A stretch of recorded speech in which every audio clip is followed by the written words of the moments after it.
ตัวพี่น้องเนาะเปิดผ้ามาบานนี้โอ้ยฝนกันตกตลอดตก24 ชั่วโมงเลยหมดมื้อหมดเว้นอ่าบ่าวนุ่งก็มาก็เลยล้างรถล้างๆไปเนาะมื้อนี้น่ะมาอีกแล้วฝน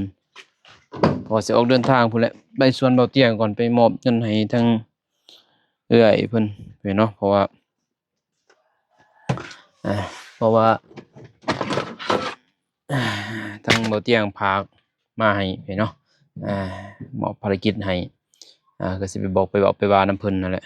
ว่าจังได๋เพราะงบเงินก็บ่มีทางเบาเตี้ยก็หมดแล้วไปเนาะ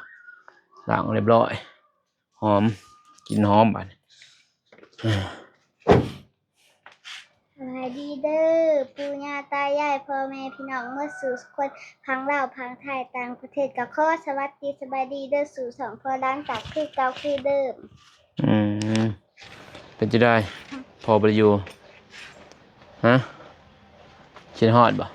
ฮอด คิดฮอดพอ เพิ่นและโทรนำไปเนาะแต่ว่าว่าบ่สบายเนาะกำลังคืนนี้แหละแค่นี้นึงไปซักยาก็เลยสิเอานี่แหละจับโทรศัพท์พอไหมจับโทรศัพท์ก่อนยังไงเนาะกราบทักทายสบายดีสวัสดีเด้อพ่อแม่พี่น้องหมดสุขสู่คนกันยินดีต้อนรับเข้าสู่ซองมานุ่งยังไงเนาะก่อนจะออกเดินทางก็สิเอาข้าวเอาน้ำที่แบ่งไว้นั่นแหละมานุ่งก็ไปมอบให้ทั้งแม่วัดคืนนี่ไปเนาะบ้านนี้ไปซักยาแล้วก็เลยมอบให้ทั้งแม่เลยข้าวที่เบาเตียงพากให้แบ่งกันกับเบาโกคนละ25 โลไปเนาะก็หลังจากนั้นเบานุ่งก็ไปมอบให้ทั้งแม่ของเบานุ่งเป็นยังไงเนาะจับเกาะให้พอเลยจะเอาเข่านี่แหละที่แบ่งกันเบาโกส26ยังไงเนาะแล้วก็หมากอันนี้หมากขอนี่แหละขอโลมาเจ็บเบ้าเลยว่ามาขอมาลุฮะ นำพันเอา มันเบาจะได้เอาตีพอให้มัน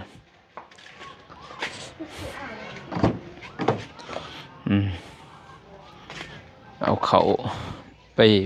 ให้เบาโขนี่หน่อยเนาะแบ่งกันเพราะว่าจุดประสงค์เพิ่นคืออยากให้ทีมงานแล้วก็มาขอเบามาขอมาทันโก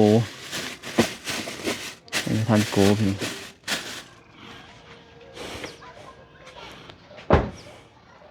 เจ้าเดินทางไปมอบเงินให้มอบเงินให้ทางเมียแดงพี่เนาะเพราะว่าเมียแดงพอเบาเตียงเพิ่นสิบริจาคแล้วพี่เนาะถ้าว่าอยู่ได้บ่ก็ได้ถ้าเพิ่นอยากอยู่ข้าวน้ำตำปลาเพิ่นเบาเตียงก็ซื้อให้กินพี่เนาะค่าฟืนค่าไฟค่าน้ำยังเราก็ใช้เองอยู่แล้วมีแต่ว่าบริจาคพอเป็นเดือนนี้เป็นเดือนสุดท้ายพี่เนาะของการจ้างใจทางมีไอแดงอยู่พี่เนาะทางไอแดงอยู่แหละแต่ว่าผลปลูกที่เพิ่นปลูกก็ให้เพิ่นเก็บเรียบร้อยเพิ่นแหละจังเพิ่นอยู่บ่ได้เพิ่นเก็บเรียบร้อยเพิ่นก็บ่ได้อยู่แล้วบัดนี้พี่เนาะแต่ว่าตอนนี้ก็เดือนนี้เป็นเดือนสุดท้ายแล้วนี่มื้อก็วันที่1บ่นึกตาเดือน31มื้อนี้วันที่1เลยเนาะวันที่1เลยพี่น้องเอ้ยก็เลยว่าสิไปมอบให้เพิ่นแล้วก็บอกเพิ่นเลยพี่เนาะว่าก็บ่สบายพี่เนาะนอนไข้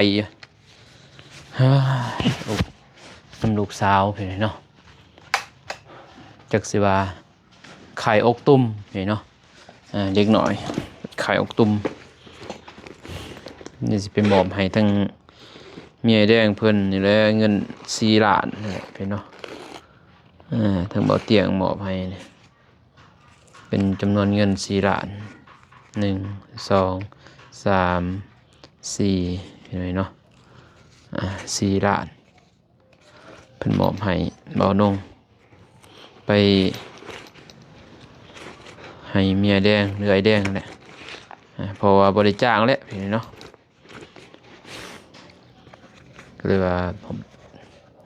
เห ห็นอยู่บ่พอหึ เป็น ทำภารกิจไปเนาะมอบเงินให้เมียแดงแล้วก็บอกเพิ่นนั่นแหละว่าบริจาคแล้วแต่เพิ่นอยู่ได้จนเพิ่นเก็บมะเขือเก็บมะถั่วดินเพิ่นเรียบร้อยอะไรเพิ่นเนาะ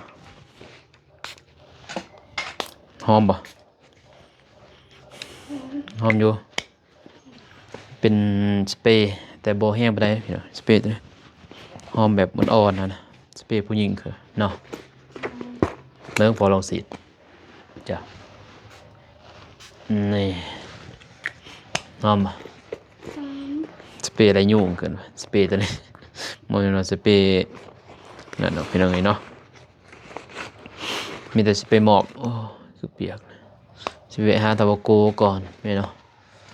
ไปหาบกโกมีบ่เบอร์บกโกอยู่นี่ลูกตา บอก บ่มีบ่เนี่ยประธานเก็บมาแล้วปะจ๊ะเสียงรถโอ้มาเลย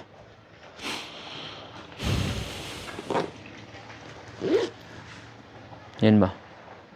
หืมอ้าวค่าอย่างไรถ่ามีค่าหรือเปล่ามึงตาโดดออกทางหน้าหมดโอ้ได้สบายดีโอ้ประธานฮะยังตาโดดออกเลยสบายเด้อเบาตูนออกไปเลยนี่มาเบิ่งไหมโอ้ยแลนไว้ก็ตกปูด้วยนี่เว้ยมัน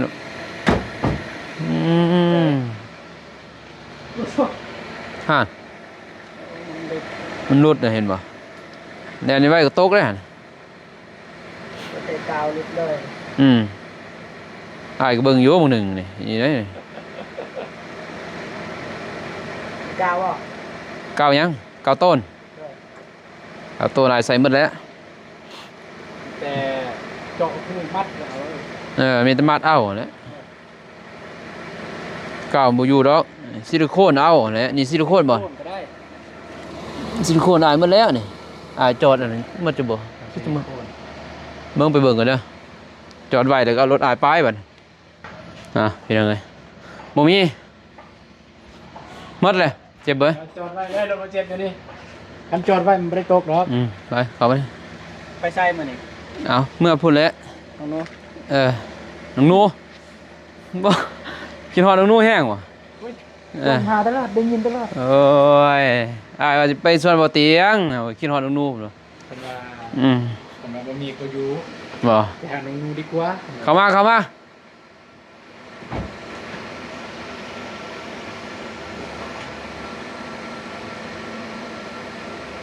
มันออกพี่น้องเอ้ยเนาะนี่เลยจอดได้นี่เอาเลยเดี๋ยวซื้อโอเค พอแล้วคนตัวได้เรา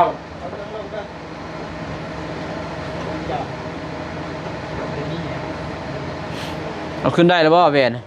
เอาลงได้บ่น่ะ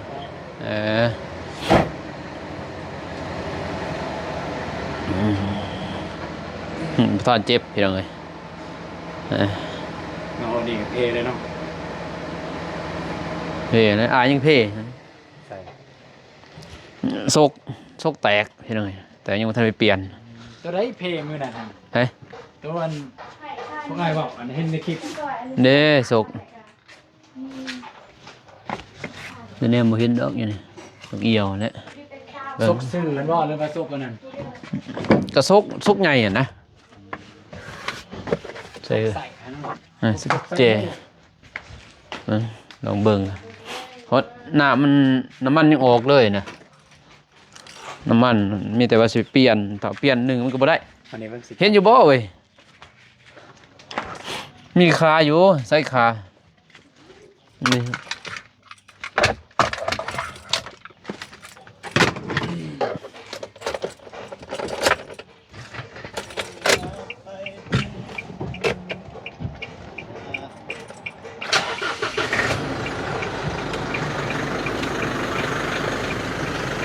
ลี่ยนกันเด้อ อืม โอ้อยู่นี่วันเสาร์ นี่ ไหน ดูซึมคะแนนติบ่เห็นเหรอเบิ่งเอานั่นเบิ่งน้องตาเอาโคมไว้พอยังเบิ่งก็มันหยุดเลยคะแนน น้ำมันหน่อยบ่เนาะไง ซกนะมันซกหรอเบื้องนี้ไปเจ็บเบื้องนี้เนาะเบื้องนี้แล้วเนาะ นี่แหละเอ็นเดคิดนี่แหละ เบื้องเขาครับมันซกแตกเป็นยังไงเนาะแล้วก็มีเอื้อยเพิ่นอยู่นี่เนาะเอื้อยอยู่ต่างประเทศเพิ่นพากมาซ้อม200อันนี้แตกมากเลยนี่แหละนี่เห็นบ่นี่ซึมอันนี้เห็นบ่ซึมเลย นี่เห็นอยู่ ยังแตกอยู่เดี๋ยวก็ใส่ไปก่อนบ่มีเงินตอนนี้นี่แหละสิ้นตัวนี้แหละสิ้นนี้น่าแตกสิ้นตัวนี้แตกมันเดินตึ้งๆเนี่ยมีแต่เปลี่ยนสิ้นถามว่าฮะ ตำรวจคนเบิดเครื่องเอาเนี่ยได้ อื ลง มก็ธรรมดาแหล้วเนาะ ได้แล้วเขาผ่านแดนไป ผ่านแดนมันก็ธรรมดา เอาบริสุทธิ์ เออ บ่ได้มีหยัง บ่มีหยังดอกเอาไว้ งานเอาเบิดเลย ก็ธรรมดามันกฎระเบียบมันก็มีหมดเลยเพิ่นเฮ็ด ธรรมดา เพิ่น เด้อ เพิ่นเฮ็ดตามหน้าที่เนาะเออเพอเพราะว่ารถก็บ่มีป้ายเด้เพิ่นก็ต้องกวดแม่นบ่อืมต้องกวดต้องหยังต้องเช็คเบิดนั่นแหละว่าอยู่พอก็ขี่ก็บ่มีเด้เพิ่นเนาะยังทันเฮ็ดกำลังเฮ็ดอยู่เพิ่นมีเงินนี่แหละสิไปเอากะเอาใบขับขี่แพงมาของไผมาดำแต่ ข้างนอก เออ ผู้ป่าผู้ดงนะข้างนอก เสียดายเนาะทางบ่ตูนบ่ได้ไปนำ แล้วก็ทีมงานไปก็ดีใจ แต่ก็ มันก็บ่คิกคัก แอ ปานใด บรู้สึกอยู่แบบกันได้ไปนำกันนี่ก็จะคักอยู่นะ ม่วน แต่ก็เบิ่งทีมงานไปมวน มื้อหน้ามื้อใด เด้อ จังว่ากันเพอเฮาก็มีรถมีล่างนี่เพราะว่าสิแล่นนั่นก่อนแล่นใบขับขี่แล้วก็แล่นประกันภัยแล่นหลายอย่างอยู่หยังเทคนิคเนี่ยกวดนี่ อันนี้เล่นต้องเรียนวิเศษว่าเราอยู่แข่งเขานี่ ใบขับขี่วะ เด้อ อยู่แข่งเขาเอง หมดเอกสารนี่ยังนะ เอกสารก็อยู่จำปาสักพุ่นแต่เพิ่น ยังจะประซัก เพิ่นสิโอนมาให้ทางเซกอง จะโอนกรรมสิทธิ์ลักษณะเนาะ โอนซื้อเฮาโอนซื้อเฮาหมดแต่ว่าหนังสือมันออกแล้ว แต่ว่าป้ายยังทันออก พอป้ายมันแม่นั้นหมดหนังสือออกแล้วเพิ่นว่าแต่วันค้านได้สิไปเอา เด้อ วันค้านจะไปเอาเป็นจังไดเนาะ มันผ่านในบ่ ค้านสิมานี่แหละแล้วก็ไปให้เพิ่นเสกรถน้ำแน่ใส่น้ำมันเครื่องบ่ได้หมดนะเสกตัวนี้บ่ได้เสกดอกเนาะมีแต่ใส่น้ำมันเครื่องบ่มีเงินเลยเด้ อันนี้ใช้น้ำมันเครื่อง อันนี้บริเซกบริไซแล้วปะขี่จะมันตายหมดอะไรซกจึงมีเงินจึงใส่ บ่แม่นหักบ่แม่นแตกนี่มันแต่ซึมซื่อ สิ้นมันแตก แต่ว่าไปสร้างมาเปลี่ยนใหม่แหละเอามาซ่อมก็บ่ได้ ยังประคับประคองได้ที่ ได้อยู่แต่ว่าเมื่อน้ำมันในซกอะแล้วแข็งตึงเลยตึงแอดอะดัง มันเป็นน้ำยำเป็นน้ำเส้นทางบ่กันว่า โอ้ยคือเส้นทาง ต้นบินเต้า บินเลยที่ไปยังเออ รถบินบัดเท่านั้นแหละรถ มาตัวนั้นแหละรถ รถบินเลย บินเลย แม่แล้วเนาะมา อืม บินเขาบ่ฮู้แล่นรถเพราะว่าคือเฮาเมื่อยนี่บ่เป็นหยังแม่ว่าเจ็บเฮาฮู้เด้บ่ได้มันขาวมันง่าย มันยากแถวได้ว่ามันยากแถว30หลัก30วันกว่านะก็สิแม่นตั้ง แต่รัก35มาพี่ มาพี่ บ่ แม่ ยาก นผุ่นบ่ บ่แต่รัก35ไปพุ่นก็บ่ยากเนาะ แถวนี้เด้อวิทย์เมืองนี่ก็ มึงคง เมืองคง อืม วิทย์เมืองคงไปพุ่น นครเพ่งอีสังเออ ตั้งแต่เมืองคงมาพี่ ทางมันงามก็มันมีบอลงามแล้วก็บอลครัวน่ะ แต่ว่ามีบอล ลุม บอลเคไล่บอลเป็นลุม แต่ว่าณตอนนั้นนี่ขับรถไว้เอาบ่ฮู้เด้ ไวเลยไวหนึ่งไว ถ บ่ติเป็น ปะพวงมาลัยก็คนละต้นละ ดีแต่บุปะพันป่าเนี่ย แล้วก็มีแต่ซื้อเลยนะ บ่ซื้อนั่นนี่เด้มันหัก มันนั่นได้เพราะว่าคันซื้อเลยก็บ่ได้เด้เจอันตูนเพราะบนทางหน้ามันนั่นเด้เนาะมีลุ่มแม่นบ่แม่นตื้อแต่มีลุ่มเด้อข้างหน้าอ้ายก็ฮักหน่อยนึงเดี๋ยวฮักแล้วก็เจือดไปเลยจ้ะนั่นแหละแวบเลยห้องว่ากไป เจ็บ เลือดซื้อเจ้า มันแห้งดิไว้เลยไว้แต่เมื่อนี่บ่ไว้เมื่อเนาะเอามาไว้พี่มาไว้อยู่ปากเซ่พี่ ตอนมาในไว้เนาะ เออ เห็นอยู่คลิปแต่ว่าบ่เห็นคลิปตอนต้น ตอนต้นจันทพรน่ะเด้เนาะ บ่ได้ถ่ายตอนต้นบ่ได้ถ่ายที่ บ่ได้ถ่ายว่ะ หยุดคลิปคือกัน เห็ จน คเซล หน้าจอช่างจนพงหมดเลย มาจอหลุดเลย หน้าจอนี่นี่ เออ คือ ใจ เจ้า มักเสิร์ฟบ่ได้ เบิดสำนั่นนะ เอาคุ้งเลยเด้โดนอันนี้มันคุ้งเลยเด้นี่เห็นบ่โกบเกียร์พุ่นคุ้งหมดเด้ โอ้ หมดซองเลยเด้คุ้งหมดอันนั้นกาดเลยนี่ทูเลยความแห้งมีบ่โอกาสหน้าจะไปนำกัน แต่ว่าเป็นบทเรียนมื้อหน้ามื้อนี้ไปก็จึงระมัดระวัง เขาฮู้เลยเด้บัดเส้นทางง่าย ทางแล้วเส้นทางอยู่บ้านเฮาก็ขี้หลายเด้อเนาะ แต่ปากซองยังเขามาเขาก็ไวเติบแล่นมาแต่ปากเซม5 บาทนี่ก็ไวแต่มันฮู้เลยเด้เฮาฮู้เส้นทางจะเจอร้านเจือนนี่ก็แล้วพอฮู้แล้วบ่ทันมีคุ้มแล้วเฮาฮู้แล้วนะเฮาก็ฮู้ว่าเอ็มบ่ แม่น อันนี้บ่ได้ฮู้เด้จังมีคุ้มแล้วมีครัวต่อยังบ่ฮู้เด้บ่เขาควมต่อได้บัดนี้เจ้าบ่ต่อมันสิลุบบ่ทันมันเฮาต้นลุบวู้นี่คือรถแข่งอะนะ อยู่บนครัวหั่นคืออ ม ตอนมาแต่หั่นคือขึ้น ขึ้น มันขึ้นแล้วก็ลง ลงอีก บนลงหั่นคุมเลยบ่ คุ้มลงมีแต่คุ้มเลย แม่นแล้วนี่บ่ทันแล้วตอนนั้น เลิกไม่น้อยพี่ เออ เต่า เด็กบ่ทันได้ รถ ขับ โอ้ ไป ย เส้นทางก็กันบ่มีคุมเทว่าดี ดี เส้นทางอยู่บ่ทันบ่งามแต่บนคุมนั่นแหละ นี่ก็ขี่ไปได้อยู่นั่นแหละไป จะไปทางไหนมื้อนี้ ไปหาบาโก้แล้วก็ไปนั่นนี่ไปนี่ให้บาโก้นั่นให้แล้วบ่บ่เจ็บให้แล้วบ่ โอ้เพิ่นให้แล้วบ่เจ็บให้ มาขอเด้ ฮะให้แล้ว มีอะไรยังอยู่นะ โอ้มีแล้วอยู่เฮือนมันก็มี เออ ไว้อยู่นั่นแล้ว ขอไปเนาะขอเซานั่นเซาเงินเพิ่นเห็นเนาะน้องบ่เตี้ยเพิ่นพากเพิ่นไปเก็บให้นะเพิ่นก็ลงทุนกันนะเก็บขอ เพิ่นว่าบ่เคยกินบ่เคยเพิ่นก็เก็บให้ซะเซาเงินเพิ่น เอา เห็น ไป เนาะ ล้างไม้บ่รถนี่ มื้อนึงได้ไอ้หลัง ล้างเองเลย ล้างเองโอ้ยไปเข้าล้างบ่ไหวดอกแสนสาวล้างเองก็งามกว่าตัว แหมถ้ามักบ่ เออ ล้างบ่นั่น กันว่าคันเฮาบ่ย่างไปตามนั้นเฮาก็นั่นอยู่แล้วนี่นะแต่นี่เฮาไปทางนี้มันเลือบ่ทูขิงมันบ่สำได้ล้างเองสะอาดกว่าเขาอีกคันอยู่สวรรค์คักได้ อยู่สวรรค์ เขาล้างอยู่เซโนหั่นเขาล้างงามนะ เห็นหานเดียว โดยมัน นอนอยู่ใส่แหน่ไป โอ้บ่จื้อดอกโรงแรมเนาะเจ็บ นอนอยู่โรงแรมบ่แล้วว่าบ้านพักซื่อ บ้านพักอันนี้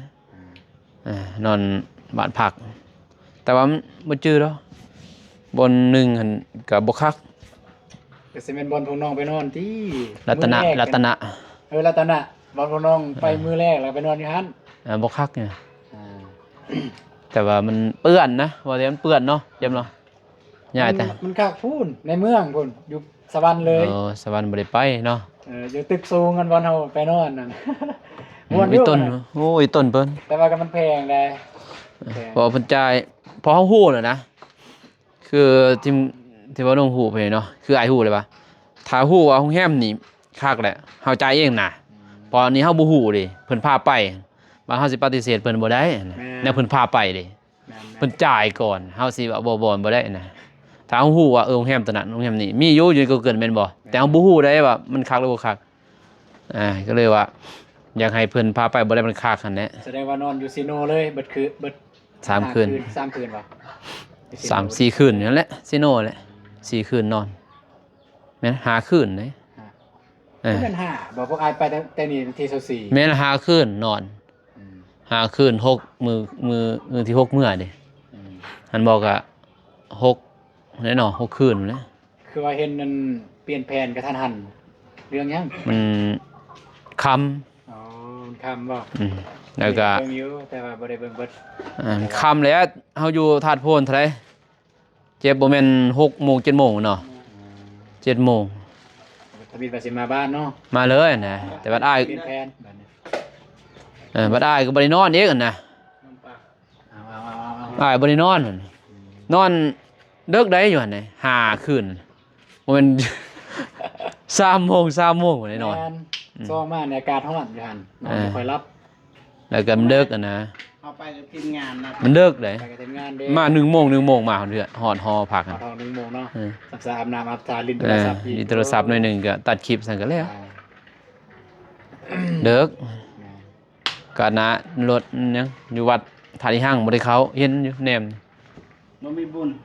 แนมอย่างนี้แหละเห็นอยู่นี่ซ้ำนี่แหละ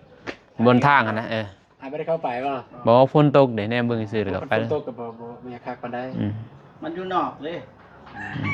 การที่ห่างมันกากบ่ได้ อืม อิหยัง มีแต่เฮาแนมซื้อหายแนมซื้อแนมเบิ่งแล้วก็ไปวัดป่า วัดป่า ไปหันเลยประตู วัดป่า วัดป่ามหาวันใกล้หันนี้ใกล้ถาดนี่หังเข้าไปประมาณ6หลัก5หลักกลัวเลยเนาะเจ็บประมาณ10เลยเนาะ10ไปหลัก ไปทางใหญ่เห็นบ่ แต่ถาดนี่หังนะไปหาวัด ไปหาวัดป่าหั่น โดยรวมเลย แต่ว่าแต่ทางใหญ่ไปหาแต่ทางเกิดทางแดงเนาะแทงดำนะถ้าทางดำหันไปหาวัดป่าก็ประมาณ4 5ลักนั่นแหละ5ลัก ไปเท่านั้นน่ะก็ต้องไปน้องก็อยากไปอยู่ถ้าเมียเป็นจังซั่นถ้าเมียเป็นจังซั่นเนี่ยสิพาเมียไปเลย โอ้บ่ไหวดอก เบิ่งทาได้ห่างเพิ่นว่าอยากเบิ่ง บ่ จักย้อนหยังบ่ฮู้ว่าอยากเบิ่งพัดทาได้ห่าง อืมอยากไปอะไรบ่ติดอกแต่เอื้อยจังอยากไปก็อัดหน้าไปแล้วถ้ามีอยากไป อากาศดีมีเงินมีค่าน่าสิไป เก็บเงินเก็บข้ามก่อนไปก็เที่ยวเองนั่นแหละ อ่า มีแต่ไปแล้วไปเที่ยวก่อนแล้วก็อยู่นอนคืนนึงซื่อๆแหละ แบบไปบ่บอกทีมงานอยู่หั่นเลย ไปบอกกันแล้ว มัน นะ บอกไอ้ต้นเพิ่น มีแต่ว่าไปแล้วก็ไปบอกมือสิกลับ แม่นมือสิกลับเดี๋ยวมันสิแวะไปหาเด้อ เออแต่เขาฮู้อยู่แล้วเขาก็เบิ่งนะ คลิปเนาะ อืม ชีวิตนำคลิปนี่แหละ ฮู้เต็มป้ายอยู่เลยนะ อืม จะได้ก็ได้เข้าอ่ะนะบ่บอกก็ได้เข้าก็เข้า งานว่าบ่อยากร่วมงานบ่วิวบ่ขึ้นบ่บ่อยากไปนำบ่บอกบ่กล่าวบ่เขาเว้าเขาย่อเฮานะ ไปเรียนเด้คือบริมานะใช่บ่ เพชรบุรีมาเด้อ เห็นบ่ ครับ เออ คือบริก็มากะเดี๋ยวเขาสิได้แวะอยู่นะครับไปเที่ยวครอบครัวนี่แม่นบ่บ่แม่นสิว่าไปเยี่ยมยามเพิ่นนำแน่นแหละเขาก็ว่านั้นมื้อหนึงเยี่ยมยามแล้วก็มื้อเลยนั่นน่ะนั่นน่ะคือบริไปเลยบ่เตียงมา เพชรบุรีมาก็บ่ฮู้สิเฮ็ดจังไดอยู่สวน อยู่สวน ตีดอกเว้ยข้าวอีกครั้ง คนไปกลับมาซื้ออันนั้น ข้าวอีก บ่เจ็บโตมาโอ้เฮ็ดจังไดน้อวันนี้เนาะก็เลยถามมาบ่ริสิอยู่ว่าแล้วสิเมื่อเลยอันนั้นบ่เจ็บว่าสิเมื่อโอ้ยจักเฮ็ดจังไดบัดนี้ อยากไปอยู่น่ะบ่ตูนอยากไปอยู่พี่น้องเอ้ยเนาะบ่ตีดอกอยากไปเล่นนำกัน คือเบานุ่งตอนนั้นน่ะนี่ทีมงานไปก็อยากไปแต่ค่า ก็เลยบ่ได้ไป คือหนีบ่ตีแล้วเว้ยยังก็ลูกแหลกกันนะแล้วก็มีหัวซาวบ่พาปะเพราะว่าเพิ่นก็บ่ได้อยู่เฮือนเพิ่นเองไปอยู่เฮือนบ่ตูนก็ดีแท้ก็พุ่นแล้วขอดยังแหละจังว่ากันไปใหญ่ บุญมีบ่ ใส่ ไปบุญ เมีย น้องไปบุญ ซื้อใบบุญ ด้วย บ่ ซื้อใบบุญ อืม ซื้อ14ตังค์ให้ ดีแล้วก็ใบบุญจะได้ถาบุญถายังอีกบัดเอา จะมีว่า อืม บ่ฮู้ พอบ่ได้ไปเบิ่งซ้ำร้านเคย โอ้ ลูกชายเพิ่น ของหม้อ ลูกชาย เดี๋ยวเสร็จหาอยู่ ไป เดี๋ยวเสร็จตามตัวนี้เฮิร์มาเฮิร์ มีแต่ปุ่นแหละเมื่อผู้คอตะแคนมันจะ แม่ ไป นมือเฮือนมาแล้วน้องก็สิไปหาอยู่ อืมไป ไป อ่ะเจ็บ ด้วย ใส่แล้วบ่ครีม ย่างกำลังสิใส่ ไปโอเคพี่น้องนี่นะครีมบ่เตียงเด้สื่อสนับสนุนโอเคพี่น้องเนาะสองเดินทางก่อนบานนี่และไปหาสวนบ่เตียงก่อนเพราะว่าสิไปมอบเงินให้นั่นแหละคือบ่เตียงบอกแล้วก็แจ้งทางเมียแดงเลยนะ อ๋อ เพราะว่าเพิ่นก็สิเศร้าจางแล้วนะมันบ่มีหยังเลย เห็นอยู่เข้าใจอยู่เข้าใจเราเตียงอยู่ แล้วก็เพิ่นก็บ่มีเงินนั่นแหละบ่ยังบ่มีเงินสิจ้าง มีรายได้มีเงินสิจ้าง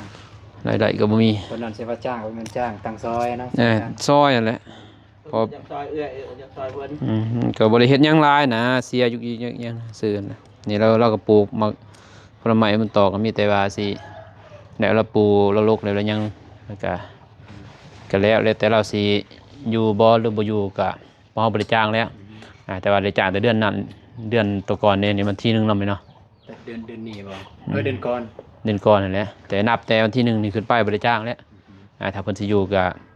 มีแต่ข้าวน้ำตามป่าได้ถ้าคือทอดส่วนเพิ่นนะ เห็นว่าสร้างพักปลูกของปลูกของปลูกทางเพิ่นแหละ เกลือ ถ้าเพิ่นอยู่ก็มีแต่เพิ่นเก็บตอนคายตอนมืดอะไรก็แม่คือครับ คนอยากอยู่ก็อยู่ได้ แต่ข้าวน้ำเพิ่นให้กินนะเพิ่นสิซื้อให้ข้าวบ่ได้ว่าหยังดอกข้าวเพิ่นซื้อให้น้ำในให้เพิ่นเพิ่นก็ยังคือเก่านั่นแหละแต่ว่าสิจ้าง4ล้าน5ล้านบ่ได้แล้ว